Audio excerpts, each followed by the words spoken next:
The great council hall of the Concord Assembly was built for beings who did not sit the way humans sat.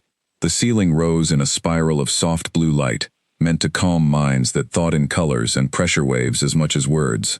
But on that day, the calm did nothing to soften the mood inside the chamber. Dozens of alien delegates, tall and short, scaled and feathered, watched a single small screen that showed the edge of Concord space, a region called the Halcyon Line. At the center of the floor stood Ambassador Renata Cade, the only human in the room. She wore a plain gray uniform, no medals, no decorations, because humanity did not have many to give yet.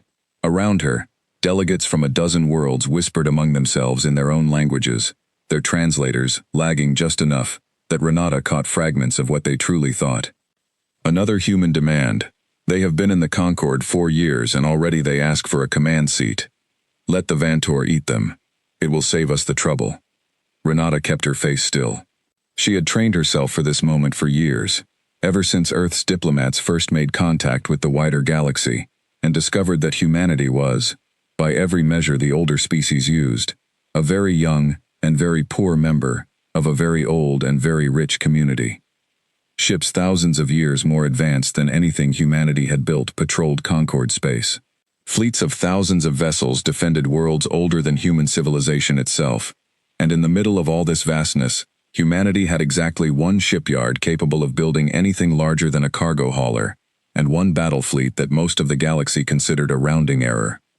The delegate who spoke next was Vantor, tall, gray-skinned, with eyes like polished stone, and a voice that carried the practiced calm of someone used to being obeyed. His name was High Marshal Daros Ven, commander of the Joint Concord Defense Fleet, stationed at the Halcyon Line. He did not look at Renata directly. He looked instead at the projection of the battle line, where red markers, Vantor Dominion warships, the aggressive empire pushing against Concord borders, clustered in growing numbers. The Dominion fleet has grown by 40% in the last standard month, Daros Ven said. Their commander, Grand Marshal Kaeth Sur, has requested formal parley 3 times and broken it 3 times. He does not want peace, he wants territory, and he believes he can take it. Then the Concord fleet must be reinforced, said a delegate from the aquatic world of Threll, her voice bubbling through a translation collar. It is being reinforced, Daros Ven answered. Every member species has been asked to contribute vessels proportional to their fleet size and technology level. His gaze finally settled on Renata, including humanity. A ripple of quiet laughter moved through parts of the chamber. Not loud, not rude enough to be called an insult outright, but unmistakable. Renata felt her jaw tighten and forced it to relax. Humanity is prepared to contribute, she said. We have 4 warships capable of long-range deployment. We offer all 4, along with their crews, to the defense of the Halcyon Line. Daros Ven tilted his head, the Vantor equivalent of a raised eyebrow. 4 ships, out of a Concord fleet of 11,000 vessels. 4 ships is everything we have, Renata said evenly. We do not offer what we cannot deliver. Somewhere in the upper tiers, a delegate muttered something that the room's translator rendered, imperfectly, as, how generous. 4 toys against a war fleet. Renata did not respond to the comment directly. Instead, she said, one of our 4 ships is the Wren. It is a light corvette, built for scouting and escort duty.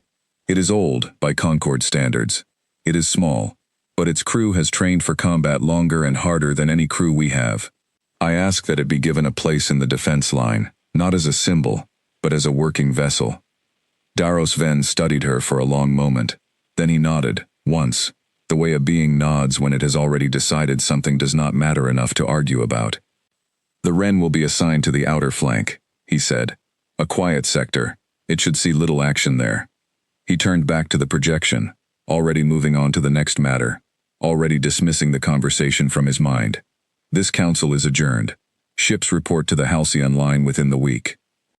3 days later, in a Concord shipyard orbiting the human colony world of Meridian, Commander Elena Voss stood on the observation deck above her ship and watched engineers crawl over its hull like ants over a fallen branch. The Wren was not beautiful. It had none of the smooth, curved elegance of Vantor battlecruisers or the crystalline shimmer of Threll war barges. It was a blunt, boxy vessel.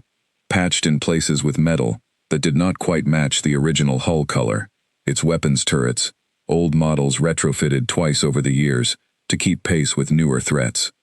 It had been built during the Second Colonial War, when Earth's nations still fought each other more often than they fought outsiders, and it had been rebuilt so many times since that almost nothing of the original ship remained except its name and its stubborn refusal to stop functioning. Elena loved it the way you love something that has never once let you down. Commander, the voice came from behind her. Chief Engineer Marcus Dax approached, wiping grease from his hands with a rag that had clearly given up on ever being clean again. Dax was a broad man in his 50s, with more service years in the human fleet than anyone else aboard, and a habit of talking to machines like they were old friends who occasionally needed scolding. Chief, status? Reactors stable.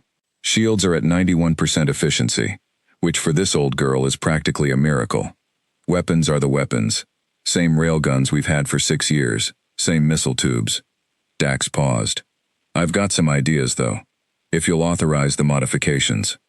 Elena raised an eyebrow. What kind of ideas? The kind that won't show up on a Concord inspection report until it's too late to tell me no. Dax grinned, an expression that did not quite reach his tired eyes. We're going into a fight against a fleet 10 times our size, on the flank they gave us because they think nothing will happen there.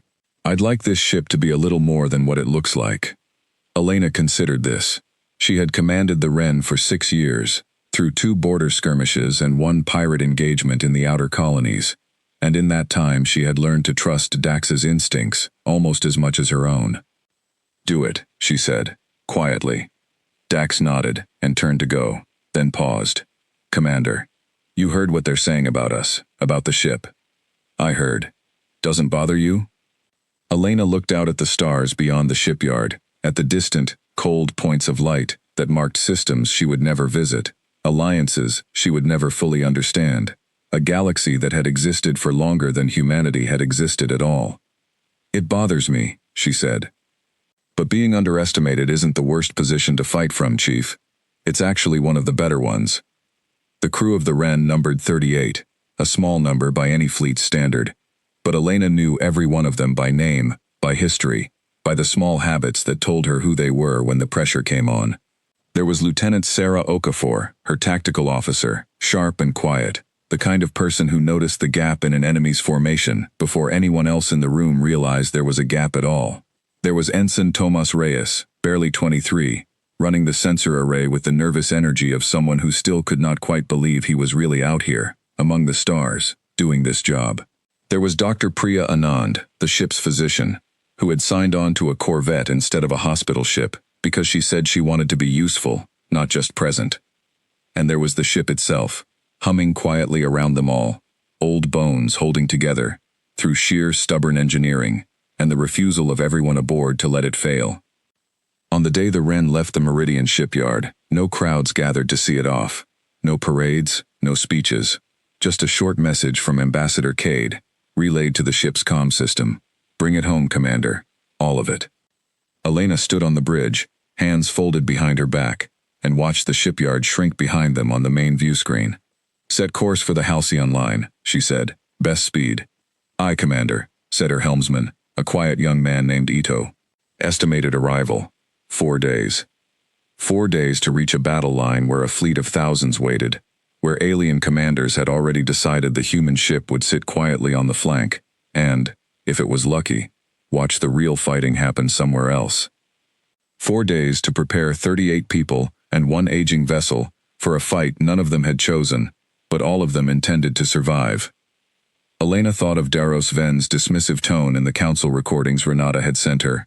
A quiet sector. It should see little action there. She did not think he was wrong, exactly. She thought he simply did not understand what a quiet sector could become, in the hands of people who had learned, over centuries of hard history, that being small and being weak were never quite the same thing. Chief Dax, she said, keying the internal comm. How are those modifications coming? Dax's voice crackled back, faintly amused. Give me the full 4 days, Commander, and I'll give you a ship the Concord inspectors would never recognize. That's exactly what I'm hoping for, Elena said, and settled into her chair as the Wren carried her crew out toward the stars, toward the Halcyon line, toward a battle that the rest of the galaxy had already decided did not need them. They were about to learn otherwise. The 4 days of travel passed in the strange rhythm that long voyages always created. Work, rest, quiet meals in the mess hall where conversation moved between nervous jokes and careful silence. Elena spent long hours in the tactical room with Okafor, studying every piece of intelligence the Concord had gathered on the Vantor Dominion fleet. Grand Marshal Kaith Sur, they learned, had built his reputation on decisive, overwhelming attacks, concentrate force, break the weakest point in an enemy line, and pour ships through the gap before the defenders could react. It had worked for him in 6 previous campaigns against smaller powers along the Dominion's border. "He fights like someone who has never lost," Okafor said, studying the tactical projections. "Every battle plan we have on him shows the same pattern. Overwhelming force at one point, then exploit the breach. Which means he'll expect the same from everyone else," Elena said slowly. "He'll assume the Concord line is arranged with its strongest ships at the center, and its weakest at the flanks. Standard formation. That's exactly how Daros Ven has arranged it," Okafor confirmed, pulling up the deployment orders. "Heavy cruisers at the center, mixed escort ships filling the middle ranks, and the less significant contributions on the flanks. Like us." "Like us," Okafor agreed. There was no bitterness in her voice, only the flat calculation of an officer looking for an advantage. "Commander, if the Dominion fleet expects the flanks to be weak and disorganized, and they focus their main assault on the center, where the real strength is, then whatever happens on the flank might matter more than anyone expects," Elena finished, "because no one will be watching it closely. Not our own commanders, and not theirs." She looked at the star map, at the small marker representing the Wren, tucked into the far edge of a battle line, thousands of ships long, and felt something settle in her chest that was not quite confidence, but was close enough to work with. "Get some rest, Lieutenant," she said. "We have 3 days left, and I have a feeling we're going to need everyone sharp when we arrive." Okafor nodded and left the tactical room. Elena stayed a while longer, alone with the star charts and the quiet hum of the ship around her, thinking about flanks and centers, about the assumptions great commanders made when they had never once been surprised, and about what it might mean for a small, overlooked ship to arrive at exactly the place no one thought to watch. Outside, the stars continued their slow, indifferent wheel, and the Wren carried on toward the Halcyon line, toward the battle that would decide far more than anyone aboard yet understood. The Halcyon line was not a line at all, not in any way a human might picture one. It was a vast stretch of space between 2 star systems, dotted with drifting asteroid fields, old mining stations, and the wreckage of 3 previous skirmishes that no one had bothered to clear away. Concord ships gathered here in their thousands, arranged in a formation that stretched across more distance than most human minds could comfortably hold at once. When the Wren dropped out of its final jump and into the assembly zone, Ensign Reyes made a small sound at his sensor station that was not quite a word. "Report," Elena said. "Commander, I'm reading 11,200 vessels, give or take." Reyes's voice cracked slightly on the number. "I've never seen anything like this. I don't think I could have imagined anything like this." Elena walked to stand behind him and looked at the sensor display herself. The Concord fleet spread out before them in a formation so large it barely fit on the screen. Towering Vantor-built dreadnoughts that dwarfed anything humanity had ever constructed. Sleek Threll war barges that moved through space like something alive. Squat and heavily armored ships from a dozen other member species, all arranged in careful, practiced ranks. And on the far edge of that formation, at what Okafor's earlier analysis had already identified as the flank, a small cluster of ships waited, the mixed contribution vessels, ships from newer or smaller Concord members, considered too weak or too few to matter much in the grand strategy. The Wren was one of 4 human ships among them. Elena felt a small, tight pride seeing the other 3, the Falcon, the Meridian's Hope, and the Ironclad, each as patched together and stubborn as her own vessel, holding position nearby, a tiny knot of humanity in an ocean of alien steel. "Incoming transmission, Commander," said the comm officer. "It's Fleet Command. Priority channel. Put it through." The face that appeared on the main screen belonged to a Vantor officer Elena did not recognize, younger than Daros Ven, with the same stone-still eyes and the same faint air of a being, speaking to someone he did not expect to understand him fully. Human Vessel Wren. This is Flank Coordinator Urel Bassin. You are assigned to Sector 7, Outer Flank. Your orders are to maintain position, monitor for enemy incursion, and withdraw to secondary defense line if engaged by superior force. Do not, under any circumstances, advance from your assigned position without direct order. Confirm receipt. Confirmed, Coordinator Bassin, Elena said, Wren holding Sector 7. The transmission cut without further comment. Elena stood for a moment, looking at the blank screen, then turned to Okafor. Sector 7. Where does that put us relative to the main formation? Okafor pulled up the tactical display, and the answer was immediate and unmistakable. Sector 7 sat at the very outer edge of the Concorde line, farthest from the dense cluster of heavy warships at the center, closest to open space where, by every standard tactical model, an enemy fleet would be least likely to concentrate its main assault. We're about as far from the expected point of attack as it's possible to be, Okafor said, which means, if the intelligence is right, and Kayeth Sir strikes the center the way he always has, we'll see nothing, Elena finished. We'll sit here and watch the real battle happen somewhere else, and then go home and let the Council decide we were never needed in the first place. Dax's voice came over the internal comm, gruff and slightly amused, that in order to keep those modifications quiet a little longer, Commander. Keep them ready, Chief, Elena said. Something tells me this battle isn't going to go quite the way anyone expects. 2 days passed in the assembly zone, tense and slow. Elena used the time well. She ran drills with her crew, combat drills, damage control drills, drills for scenarios that had nothing to do with sitting quietly on a flank, and everything to do with what might happen if the flank suddenly became the center of attention. Okafor built and rebuilt tactical models, trying to predict every way Kayeth Sir might deploy his fleet. Dax, true to his word, spent long hours in engineering with a small team he trusted completely, making modifications to the Wren that appeared nowhere on any official maintenance log. On the evening of the second day, ship time, Elena called Dax to her quarters to hear his report properly. Show me, she said. Dax pulled up a schematic on her desk display. The Wren's outline appeared, familiar and worn, but marked now with small red indicators at several points along the hull. First thing, Dax said, I've routed extra power from the secondary life support systems into the shield generators. We can run at 110% shield strength for about 6 minutes before we start cooking the crew quarters. Not forever, but long enough to matter in a real fight. What else?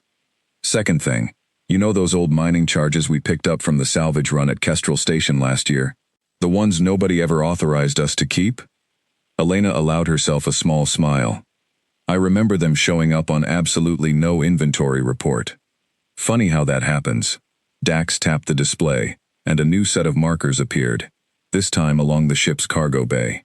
I've rigged 40 of them with remote detonators and short-range guidance thrusters. Crude things, nothing a Concorde engineer would be proud of, but they'll fly straight, if we launch them right, and they'll put a hole in anything that isn't heavily armored. Improvised mines, Elena said slowly. Improvised mines, Dax confirmed. And third thing, the one I'm proudest of. You remember the old signal jamming equipment we stripped out of the Ironclad 2 years back, when they upgraded to the newer Concorde standard systems? The equipment we were supposed to have decommissioned. That equipment, yes. Dax's grin widened. It's not decommissioned. It's sitting in our secondary cargo bay, rewired to interface with our own communications array. If we get close enough to an enemy formation, we can disrupt short-range coordination signals between their ships. Not for long, not against their whole fleet, but against a small cluster, in a tight window. It could cause real confusion. Elena studied the schematic for a long moment. What Dax had built was not a warship in any sense the Concorde would recognize. It was something closer to a toolbox, improvised, patched together from scavenged parts and quiet defiance, built by people who had learned, over generations of hard history, that you did not need the biggest hammer if you understood exactly where to strike. Good work, Chief, she said finally. Let's hope we never need any of it. And if we do? Elena looked at the schematic a moment longer, then back up at him. Then let's hope it's enough. The attack came on the third day, and it came exactly the way the intelligence reports had predicted. and exactly the way Kayeth Sir's reputation suggested it would. Reyes's alarm cut through the ship, almost before Elena reached the bridge. "Commander, massive contact, bearing 010 relative to the main formation. It's the Dominion fleet, and it's..." He paused, checking his readings twice. "Commander, they're not spreading out. They're concentrating everything at one point." Elena dropped into her chair and pulled up the main tactical display. The image confirmed what Reyes had said. Thousands of Vantor Dominion warships, arranged not in a broad front but in a single, dense spearhead, driving directly toward the center of the Concord formation, precisely where Daros Ven had placed his strongest ships, precisely where he had expected any attack to come, and precisely where Kayeth Sir intended to prove, once again, that overwhelming force applied at one point could break through anything. "All Concord ships, this is Fleet Command." Daros Ven's voice came through the general channel, tight with the particular strain of a commander watching his predictions come true in the worst possible way. "Center formation, hold position and return fire. All flank elements, maintain your sectors. Do not advance without orders." On the Wren's bridge, Elena watched the battle unfold on the tactical display, a slow and terrible dance of thousands of ships trading fire across vast distances. The Concord's heavy cruisers at the center absorbed the first waves of the Dominion assault, shields flaring bright with impact after impact, and for a while it seemed the line might hold. Then Reyes made another sound, smaller this time, more frightened. "Commander, they're breaking through. Center formation, there. Commander, I'm reading catastrophic damage to 3 Concord cruisers, and the Dominion fleet is pushing into the gap." Elena stared at the display, at the red markers pouring through a widening breach in the Concord's strongest position, exactly the way Kayeth Sir had done in 6 previous campaigns, exactly the way every piece of intelligence had warned he might. "Fleet Command is not responding to hails," the comm officer reported. "Everyone's trying to talk at once. It's chaos out there." Elena looked at her small crew, at Okafor watching the tactical display with sharp, focused eyes, at Dax's voice waiting quietly on the internal comm, at Reyes gripping the edge of his console like it might steady the fear in his hands. She thought of Daros Ven's flat, dismissive tone in the council chamber, a quiet sector. It should see little action there. She thought of Kayeth Sir, who had never lost a battle because he had never needed to think past the first, most obvious strike. And she thought, with sudden and total clarity, about what a small, ignored ship on the far edge of a massive battle line might be able to do, while every eye in the galaxy was fixed on the fire and fury at the center. "Lieutenant Okafor," she said quietly, "show me the edge of that Dominion spearhead." The far side, away from the main Concord response. Okafor pulled up the display, and there it was, the outer flank of Kayeth Sir's attacking formation, ships committed entirely to the assault at the center, leaving their own flank thin, fast-moving, and almost entirely unwatched. "Commander," Okafor said slowly, understanding dawning in her voice, "that's within reach of our sector." Elena looked at the tactical display a moment longer, weighing orders against opportunity, caution against the growing wreckage of Concord ships at the center of the line. "Chief Dax," she said into the comm, "power up everything you built. All of it." "Aye, Commander," Dax said, and for the first time in days, there was no humor in his voice at all, only readiness. Elena turned to her helmsman. "Ito, bring us about." "We're leaving Sector 7. Ito hesitated only a fraction of a second. "Commander, our orders were to hold position."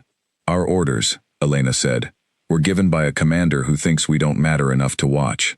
Let's see if we can change his mind." The Wren's engines flared, and the small, patched-together ship turned away from its assigned quiet corner of the battle and began to move, quietly and quickly, toward the exposed flank of an enemy fleet that had no idea it was about to be tested by the one force, in the entire Concord formation, nobody had thought to fear. The Wren moved through the dark at a speed that would have looked reckless on any Concord tactical display, if anyone had been watching. But no one was watching.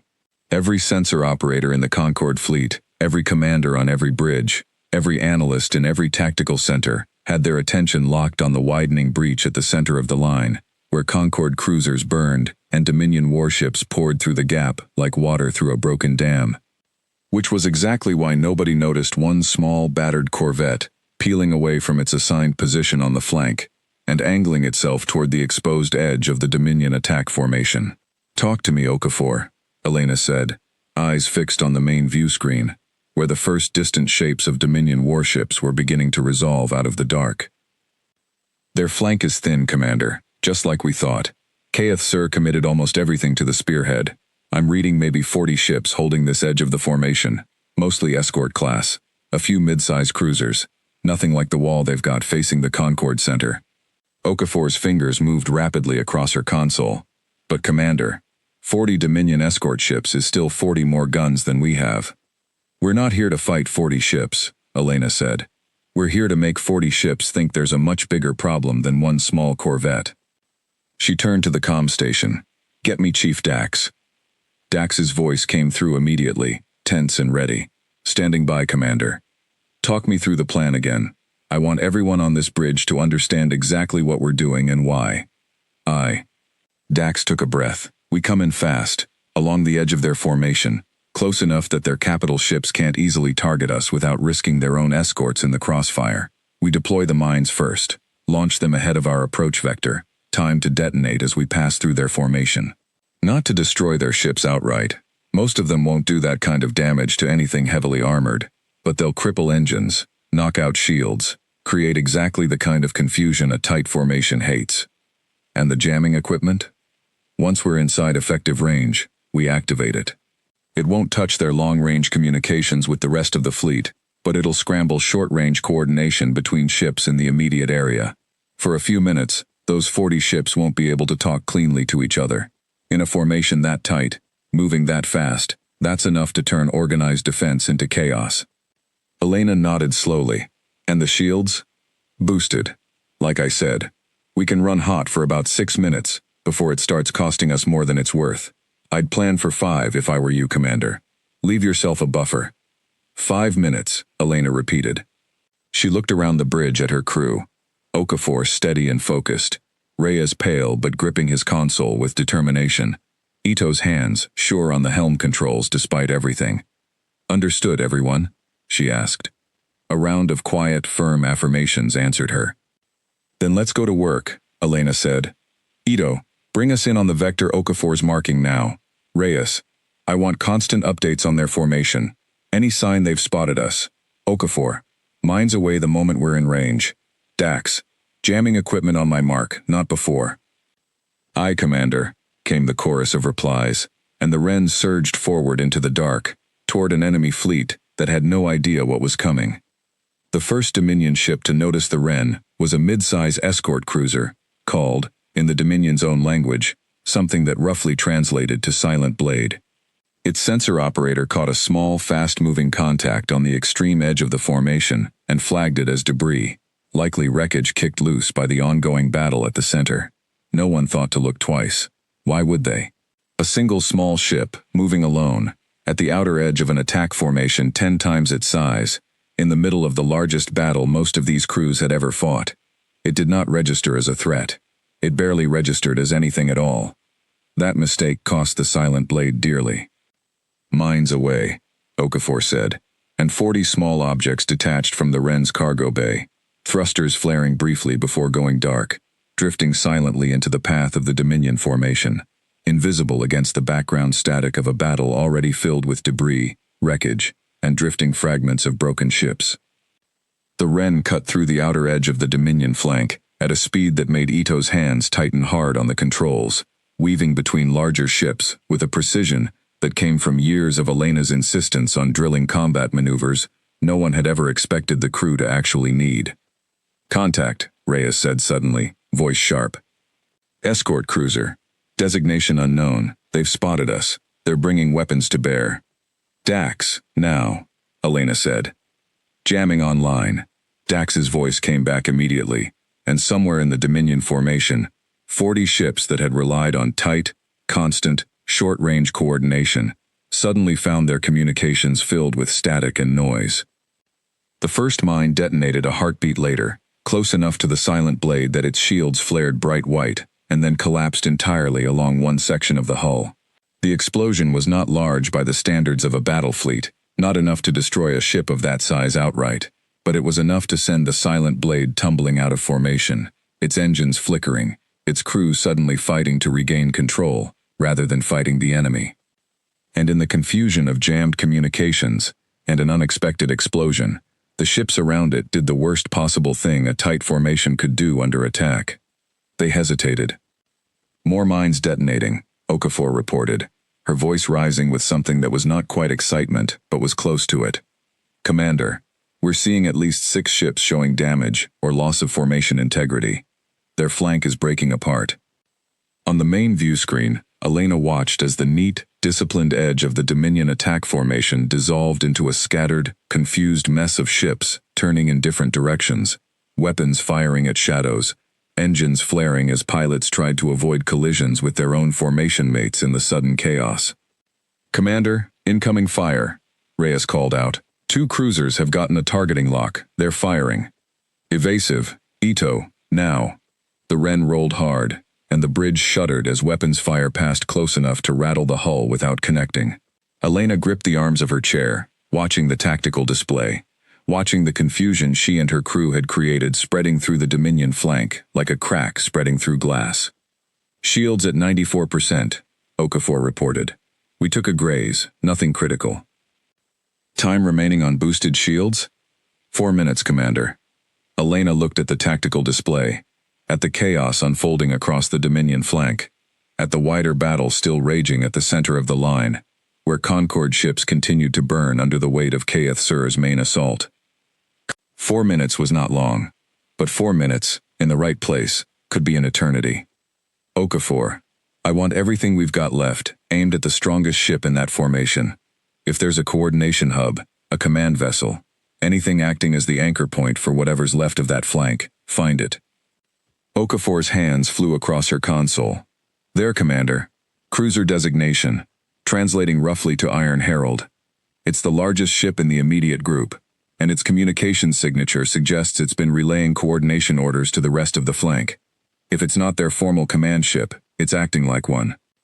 "Then that's our target," Elena said. "Ito, bring us around. Dax, how many mines do we have left?" 12, Commander." "Send them all. Then get ready to run, because the moment that ship goes down, every remaining vessel in that flank is going to want our heads." The Wren banked hard, cutting across the scattered remains of the Dominion formation, weapons fire chasing it from multiple directions now, as more ships finally began to organize enough of a response to notice the small, stubborn intruder that had thrown their entire flank into disarray.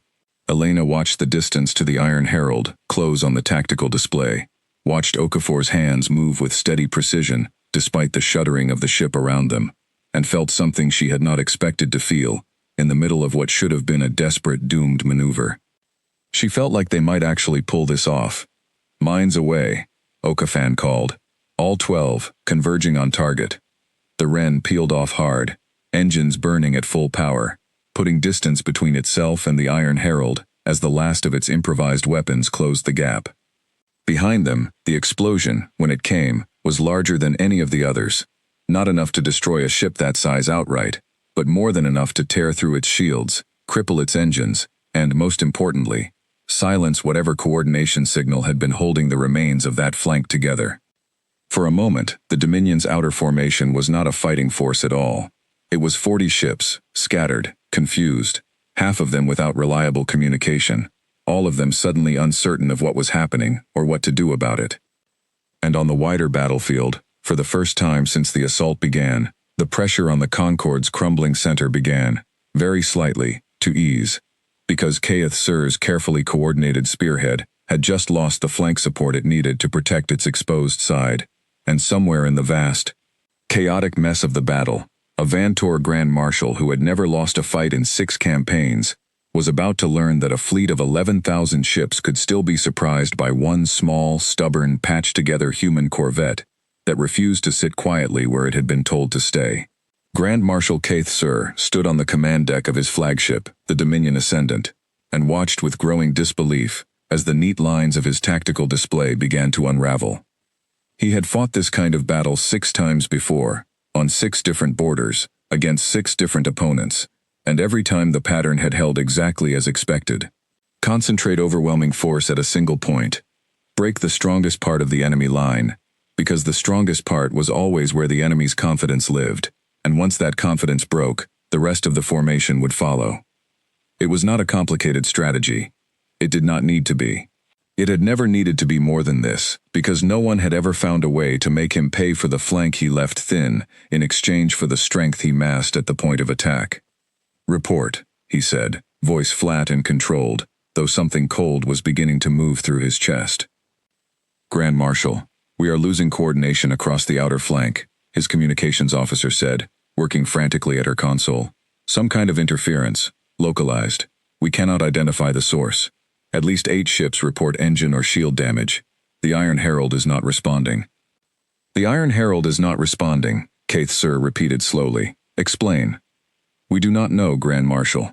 Sensor logs show a single small vessel moving through the formation at extreme speed. It does not match any signature in our threat database." Kaith Sir turned to the tactical display and studied the chaos spreading across his own flank. Confusion where there should have been discipline. Silence where there should have been coordination. And at the center of it all, a tiny marker, smaller than any warship in his fleet, cutting through his formation like a blade through soft tissue. "Identify that vessel," he said. It took his intelligence officer only a moment to cross-reference the sensor signature against Concord fleet registries.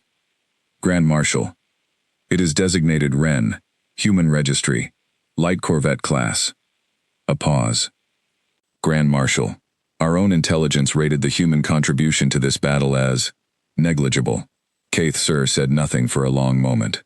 In 6 campaigns, he had broken fleets larger and better armed than the entire human contribution to this battle, combined. He had shattered the confidence of commanders who had studied strategy for centuries longer than humanity had existed as a spacefaring species. And now his own flank, the flank he had trusted to hold without needing his direct attention, was being unraveled by a single small ship that his own analysts had dismissed as unworthy of consideration. "Redirect the 3rd Assault Wing," he said. "I want that ship destroyed, immediately."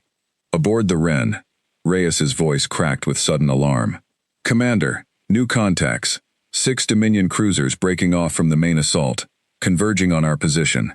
They're moving fast." Elena felt the ship shudder around her as Ito pushed the engines harder, weaving through the drifting wreckage of the flank they had just shattered. "Shield status?" "Down to 78%, Commander, and our boosted output window is almost gone," Okafor reported. "We push much harder. We start losing life support to the crew quarters." "Understood. Ito, get us clear of this debris field. Best speed toward the Concord line." "Aye, Commander." The ship banked hard, and Elena gripped the arm of her chair as the Wren cut through drifting metal and dying ships, the wreckage of the Dominion flank now working almost in their favor, screening their retreat from direct fire, even as it slowed their pursuers. "Commander," Reyes said, "one of the 6 cruisers is pulling ahead of the others. It's..." "Commander. Sensor signature matches the Dominion Ascendant. That's Kaith Sir's flagship." The bridge went quiet for half a breath. "He's coming himself," Okafor said softly. Elena looked at the tactical display, at the massive shape of the Dominion Ascendant pulling away from its escort, closing the distance to the small, battered Wren, with a speed that suggested a commander who had decided, personally, that this particular insult would not go unanswered. "He's angry," Elena said. "Good. Angry commanders make mistakes." "With respect, Commander," Okafor said. "Angry commanders in ships 100 times our size can also just shoot us." "That too," Elena admitted. "Dax, talk to me. What have we got left?"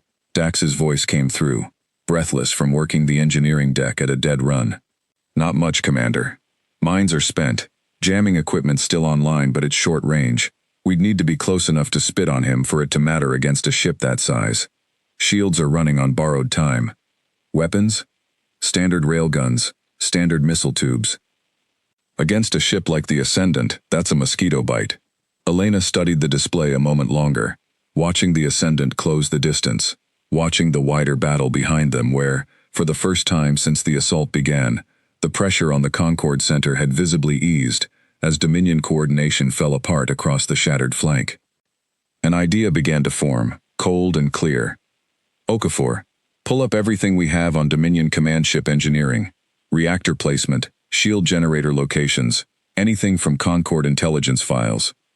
Okafor worked quickly. Here, Commander. Standard Dominion flagship design places the primary reactor near the ship's dorsal section, heavily shielded, near impossible to damage directly with anything we're carrying. I'm not talking about damaging the reactor, Elena said. I'm talking about making him think we can. She turned to the comm officer. Open a channel to the Dominion Ascendant. Direct. Commander? Okafon's eyebrows rose.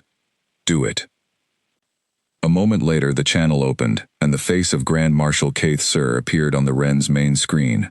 Gray-skinned, stone-eyed, radiating a controlled fury that even the imperfect translation software could not fully soften. Human vessel, he said. You have caused significant disruption to my forces. I am inclined to grant you the honor of a personal end, rather than leaving your destruction to lesser ships. Grand Marshal Keith Sir, Elena said, keeping her voice level and calm, the way she had learned to speak to angry customs officials and hostile trade negotiators long before she had ever commanded a warship. Before you commit further resources to destroying one small corvette, you should know what we just deployed into the wreckage field behind us. A flicker of something crossed Keith Sir's expression, brief and controlled, but Elena caught it. Explain, he said. 40 modified charges, rigged for remote detonation, scattered through the debris your own broken flank left behind, Elena said, which was not entirely a lie, though the charges in question were already spent and drifting inert. We know your fleet's standard formation patterns, Grand Marshal. We know where your ships prefer to hold position while regrouping. That debris field is exactly where your remaining flank elements are converging right now. She let the silence stretch a moment, watching him weigh the claim against uncertainty. Because uncertainty, more than any weapon the Wren carried, was the one thing a commander who had never lost a battle did not know how to properly calculate. You would sacrifice your own vessel to bluff a fleet you cannot possibly threaten, Keith Sir said, but there was the smallest crack of hesitation in his voice now. I would sacrifice a great deal to protect the people behind me, Elena said. But I don't think I need to, Grand Marshal, because right now, while you're deciding whether to trust my word, your flank is still in disarray, your coordination is still disrupted, and the Concord line at the center is no longer buckling the way it was 10 minutes ago. Every second you spend chasing one small human ship is a second your main assault loses momentum.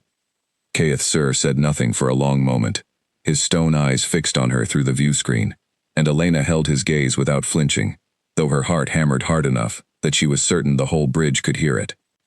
You are a very small ship, Keith Sir said finally, making very large claims. Small ships can make large claims when they've already proven they can back up the last one, Elena said. Behind Keith Sir, on his own bridge, an officer's voice broke through, urgent and unmistakably real. Grand Marshal, the Concord Center is stabilizing. Reinforcements from the eastern sector are arriving. If we do not press the advantage now, we will lose the momentum of the assault entirely. Keith Sir's jaw tightened. He looked at Elena for one more moment, weighing the bluff against the battle, the personal insult against the greater strategy, and Elena watched him make the calculation every good commander eventually had to make, that pride was a poor reason to lose a war.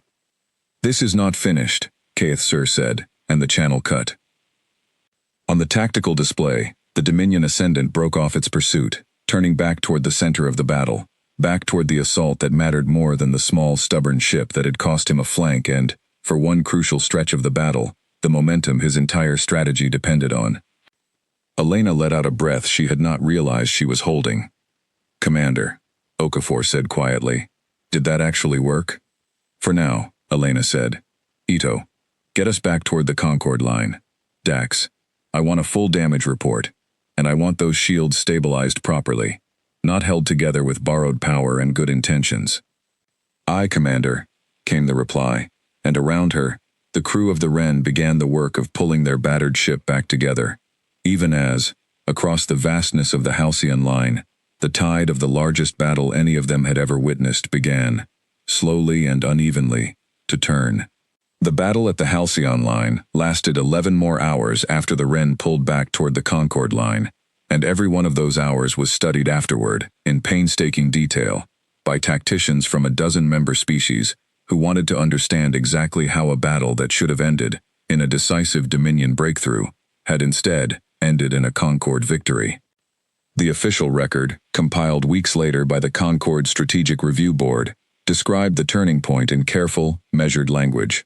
Disruption of Dominion flank coordination at approximately 0940 Fleet Standard Time created a critical delay in the enemy's reserve deployment, allowing Concord reinforcements to arrive and stabilize the center formation before total collapse. It did not mention the Wren by name, not at first. It did not need to. Every commander who had been on that battle line already knew. Elena Voss stood on the bridge of her ship, watching the last of the Dominion fleet retreat into the dark, harried by Concord pursuit ships that had, only hours before, been fighting for their lives at the crumbling center of the line. The Wren itself was a wreck by any Concord engineering standard. Shields barely functional, hull scored and dented in a dozen places, 3 crew members in the medical bay under Dr. Anand's careful attention, none of them critically injured, all of them exhausted in a way that went deeper than sleep could easily fix. But they had survived. And more than survived, they had mattered. "Commander," Reyes said, his voice hoarse but steady. "We're receiving a priority hail. It's, Commander. It's High Marshal Daros Ven." Elena straightened her uniform, which did nothing to make it look less scorched and battered, and nodded. "Put him through." Daros Ven's face appeared on the screen, and for the first time since Elena had encountered him, the flat, dismissive certainty she remembered from the council chamber recordings was gone, replaced by something more careful, more measured. "Commander Voss," he said, "I have been reviewing preliminary reports from the battle. I am told your vessel left its assigned sector without direct orders." Elena felt Okafor tense slightly beside her, but she kept her own voice level. "That's correct, High Marshal. I made the judgment that Sector 7's assigned position offered no meaningful contribution to the battle, and that an opportunity existed to disrupt the enemy's flank support. I take full responsibility for that decision." Daros Ven studied her for a long moment. "The Dominion's assault against our center formation came within an estimated 11 minutes of achieving a full breakthrough. Had that breakthrough occurred, this battle, and likely this entire sector of Concord space, would have been lost." He paused. "Sensor analysis from 6 independent Concord vessels confirms that the disruption to the Dominion's outer flank directly delayed their reserve deployment by a margin sufficient to allow reinforcements to arrive in time. I'm aware of the analysis, High Marshal." "I am not in the habit," Daros Ven continued, and something in his tone suggested this admission cost him more than it might have cost another kind of being wrong about which forces under my command are likely to matter in a battle. "I was wrong about the Wren." Elena did not smile, though she wanted to. "With respect, High Marshal, I don't think you were entirely wrong. Sector 7 was a quiet sector, exactly as you assigned it. We simply chose not to stay there." A flicker of something crossed Daros Ven's stone features, not quite amusement, but close enough to it that Elena suspected, given time, the Vantor might actually develop a sense of humor about the whole affair. "The Concord Strategic Review Board will want a full account of your engagement," he said, "and I suspect Ambassador Cade's position in the council chamber is about to become considerably less difficult to defend." "I hope so," Elena said. "We didn't do this for recognition, High Marshal. We did it because it needed doing, and we were the ones positioned to do it." "That," Daros Ven said, "is precisely why it matters." The transmission ended, and Elena allowed herself, finally, a long breath of something like relief. 3 weeks later, the Concord Assembly Hall was as crowded as Renata Cade had ever seen it. Delegates from every member species gathered to hear the formal report on the Battle of the Halcyon Line. Renata stood at the center of the floor, no longer alone in the way she had been 3 weeks before, because beside her, in a simple dress uniform that still bore the faint marks of hasty repair, stood Commander Elena Voss. High Marshal Daros Ven delivered the formal account himself, his voice carrying through the chamber, with none of the dismissive edge it had carried during the council session weeks earlier. The human vessel Wren, under the command of Commander Elena Voss, disrupted the Dominion's flank support at a critical moment in the battle, directly enabling the arrival of Concord reinforcements and the eventual repulsion of Grand Marshal Caithsur's assault, he said. Independent analysis by 3 separate Concorde tactical review teams confirms that without this action, the Concorde center formation would very likely have collapsed within the following 15 minutes, with consequences extending well beyond the immediate battle. He paused, looking out over the assembled delegates, many of whom sat in a silence that was, for the first time, not dismissive at all. "I will speak plainly," Daros Ven continued.